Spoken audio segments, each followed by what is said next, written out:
entender como a formação de Israel se dá, e se, por exemplo, os evangélicos gostam muito de falar dessa terra prometida, que a Bíblia cita, etc., mas não entendem nem como os cristãos estão lá convivendo naquela região.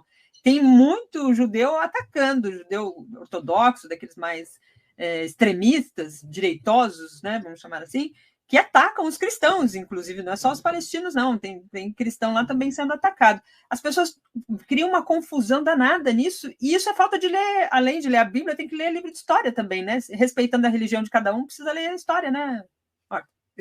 Daiane, veja, a política em si e as relações internacionais ali naquele momento já são complicadas. Quando a pessoa ainda traz as narrativas da Bíblia para justificar posicionamentos, aí a gente cai num campo que é o pensamento mágico de cada um, né?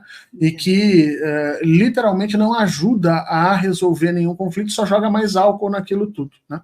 Eu, inclusive, fiz uma postagem colocando isso, né? Desde quando a gente quer começar a contar a história do conflito da Israel-Palestina?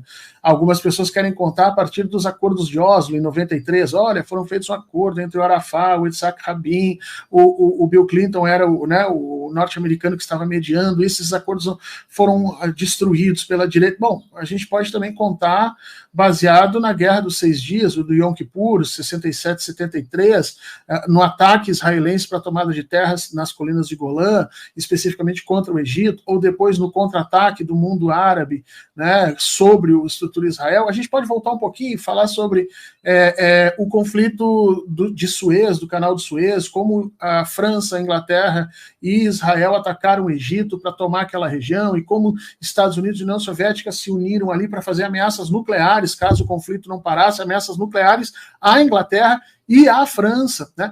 Só que, veja, eu posso recuar ainda mais, eu posso recuar no surgimento de Israel, na criação de Israel em 47, eu posso falar da independência de Israel em 48, eu posso voltar na educação, e pior, tem gente que vai voltando, que nem eu escrevi ali, na diáspora de Nabucodonosor, tem gente que vai voltar na diáspora romana para falar sobre o mundo, hebreu, tem gente que vai, e aí, se a gente for voltar lá atrás, eu vou chegar nos filisteus, que a Bíblia cita, e os filisteus são os palestinos. Se você escrever filisteus e escrever embaixo palestinos, você vai ver a mudança de linguagem que foi feita ali, você vai perceber que são os mesmos povos. Nós estamos falando aqui de 1000 anos antes de Cristo. É humanamente impossível você tentar resolver um conflito se você retroagir a todos os problemas gerados, criados, imaginados, memorizados, historicizados de 1000 anos antes de Cristo. Ou seja, nós estamos falando de um conflito de 3.000 anos de existência. Não dá para ir por esse caminho, Daiane. O que nós temos que entender é o seguinte: nós temos que ter padrões humanos nessa situação.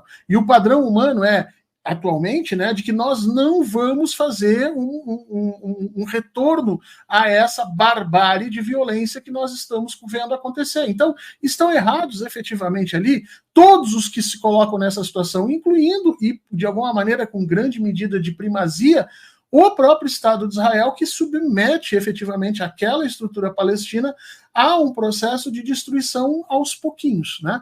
Então, o meu grande medo é que, na incapacidade da gente conseguir compreender as estruturas atuais da política, as pessoas voltem a um conflito religioso que elas nem sabem direito como funciona. Os antigos hebreus não são os atuais judeus, e se eu tiver essa percepção na cabeça, então os filisteus que estavam na terra antes dos próprios hebreus são os palestinos. Será que a gente vai querer fazer essa discussão toda lá atrás, Ayane? Eu acho que não tem sentido.